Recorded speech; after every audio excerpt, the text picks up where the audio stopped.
बल्दियाती इंतखाबात के नताइज के मुताबिक कराची और हैदराबाद में पीपल्स पार्टी और जमात इस्लामी ने कामयाबी हासिल की है।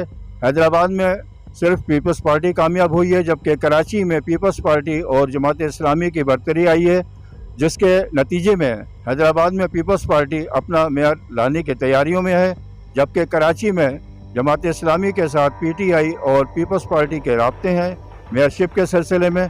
लेकिन अहम बात यह है कि आम आदमी का रुझान इन इंतखाबात में कहीं भी दिखाई नहीं दिया। बेशतर पोलिंग स्टेशन वीरान थे, वोटिंग का टर्नओवर 20% से भी कम रहा। आम आदमी का रुझान क्यों कम रहा, वो क्यों बाहर नहीं निकला, इस सिलसिले में वो क्या सोच रखता है, वो किस तरफ देख रहा है और क्या वो सियासी जमातों से अपने माशी मसाइल के हल की उम्मीद नहीं रखता। आइए जानते हैं आवाम से उनकी राय। अस्सलाम वालेकुम जनाब। वालेकुम अस्सलाम।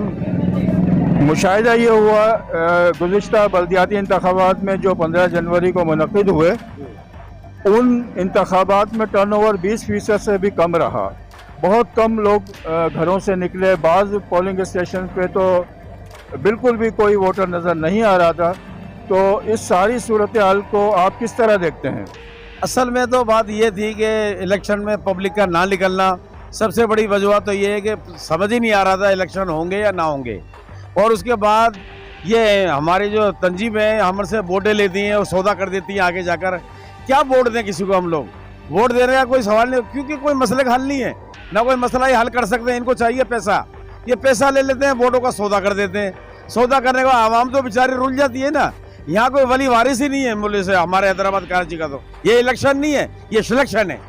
देखा जाए तो एक सिलेक्शन था और पूरे सिंध के अंदर, क्योंकि जो हुकूमत है वक्त है उसने अपने मुताबिक हल्का बंदियाँ करके और अपने मतलब के नताइज हासिल किए हैं। सिंध की कोई भी आवाम इस मामले पे मुतमिन नहीं है और ख़ास करके कराची और हैदराबाद की आवाम, जिनसे हमेशा सौतेलेपन का सलूक किया जाता है, क्योंकि पूरा मुल्क कराची से खाता है और कराची पे खर्च नहीं करता। ये जुल्म की इंतहा है। हमारा मुतालबा यही है कि गरीब आवाम का हक दिया जाए और इन्हें रिलीफ दिया जाए।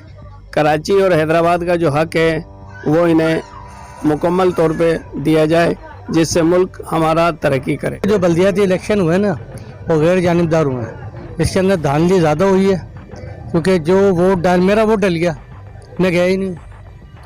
अब इस बारे में आप क्या कहोगे? इसके लिए इंक्वायरी करो और जहाँ जहाँ ये मामला थे उनको देखो। इलेक्शन कमीशन को चाहिए कि उन लोगों का ध्यान करे जो इन लोगों में मुलविस है। और इलाके, हमें तो चाहिए इलाके का काम, लोगों के चेहरे नहीं चाहिए। चेहरे हमने बहुत देख लिए। अब वो आदमी आएगा जो काम करेगा। हमारी ये कोशिश है कि इलाके के लोग ज़्यादा हैं, बाहर के लोगों को वोट दे देते हैं, चेहरा ला के खड़ा कर देते हैं बड़ा पार्टी से। बाद में बड़ा वोट लेने के बाद उसका पता होता नहीं कि वो है का। इस हम इलाके के हिसाब से तो बड़ा मुतमईन है कि लोग हमारे अपने काम करने वाले हैं, लेकिन हल्का बंदियों के हिसाब से मुतमईन नहीं है। एक आदमी का वोट जो है ईस्ट की तरफ भेज दिया, एक को वेस्ट भेज दिया, दो को चार की वेस्ट की तरफ भेज दिया। इनका यही काम रहा है। लोग जो है ढूंढते रहे कि कहाँ हमारा वोट कास्ट होगा।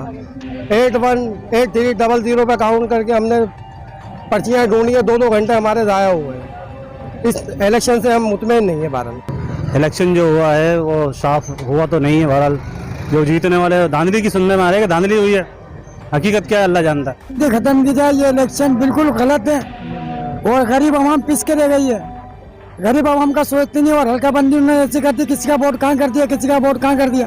ये नाइंसाफी हमारे साथ नाइंसाफी नहीं होना चाहिए। इलेक्शन बिल्कुल ना किस किस्म का सही है, ना कोई इंतजाम सही थे। और जिस तरह परेशान किया आवाम को कि एक घर से वो वोटिंग इधर हुई है तो उसको 4 वोट इधर 6 उधर है, 3 हल्कों में मार दिया कि वोटिंग को बिल्कुल नाकिस इंतजाम थे। इलेक्शन इस दफा मेरे ख्याल से अच्छा हुआ है, फेयर हुआ है और उम्मीद यही करते हैं हम लोग कि जो भी मेयर है या कौंसलर है अपना काम ईमानदारी से करेंगे और हैदराबाद की बेहतरी के लिए काम करेंगे। मेरा पॉइंट ऑफ व्यू इलेक्शन जो लोकल बॉडीज़ के रिसेंटली इलेक्शन हुए हैं वो ये है कि ये एक तो बड़ी कसीर तादाद में इस इलेक्शन में हिस्सा नहीं लिया।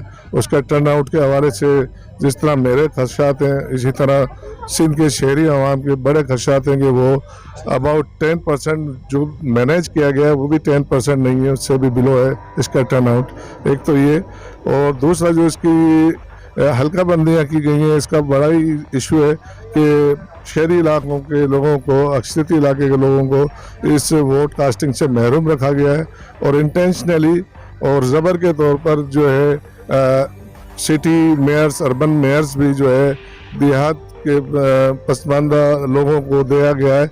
ये बिल्कुल ही एक गैर नाइंसाफ़ी का हमला है ये, और ये फेयर एंड फ्री इस हवाले से नहीं है कि इसमें जो डोमिनेट करते हैं, जो इसके शहरी इलाकों की बड़ी सियासी जमात हैं, उन्होंने बाइकाट किया है इसका। तो बेहतर ये होता कि इसमें सबों को बराबरी का मौका दिया जाता और इसमें हिस्सा लेने का मौका दिया जाता, ताकि पता चलता कि रियल पावर, रियल जो चॉइस है शहरी इलाकों की वो कौन है। बल्दियाती इलेक्शन में बहुत कम रुझान रहा वोटिंग का, और सियासी जमातों ने इस पर ख़ास तौर पर जमात इस्लामी और PTI ने धांधली के इल्ज़ामात लगाए हैं। तो आप क्या समझते हैं, क्यों इतना टर्नओवर 20% से भी कम रहा? ये टर्नओवर, ये सबसे पहले तो मैं ये बात बताऊं, ये इलेक्शन नहीं थे, ये सिलेक्शन थे, और वोट का टर्नआउट जो कम रहा है वो उसी वजह से रहा है। ये जमात इस्लामी हो गई, ये PTI हो गई, ये अपना पीपल्स पार्टी हो गई, ये धांधली से ही आए। वोटों का जो इशू रहा है ना, मेरे हिसाब से ये 7% भी नहीं रहा है, और इन्होंने जो ठप्पे लगाए ना, ये उनसे इनकी जीत हुई है। अच्छा, आप क्या ये समझते हैं कि बल्दियाती इलेक्शन जैसे भी हुए हैं, क्या अवामी मसाइल हल हो सकेंगे? अगर हो सके तो बहुत अच्छी बात है, मेरे हिसाब से तो नहीं लगता। अगर अवामी इशू के ऊपर बात की जाए तो ये होने चाहिए। महंगाई इतनी हो गई है कि हर आदमी जो है परेशान है। अपनी कैमरा टीम मोहम्मद आरिफ कुरैशी और अब्दुल रहमान के साथ मैं हूं अमीर मोहम्मद, VOP आवाज़ पाकिस्तान की, हैदराबाद।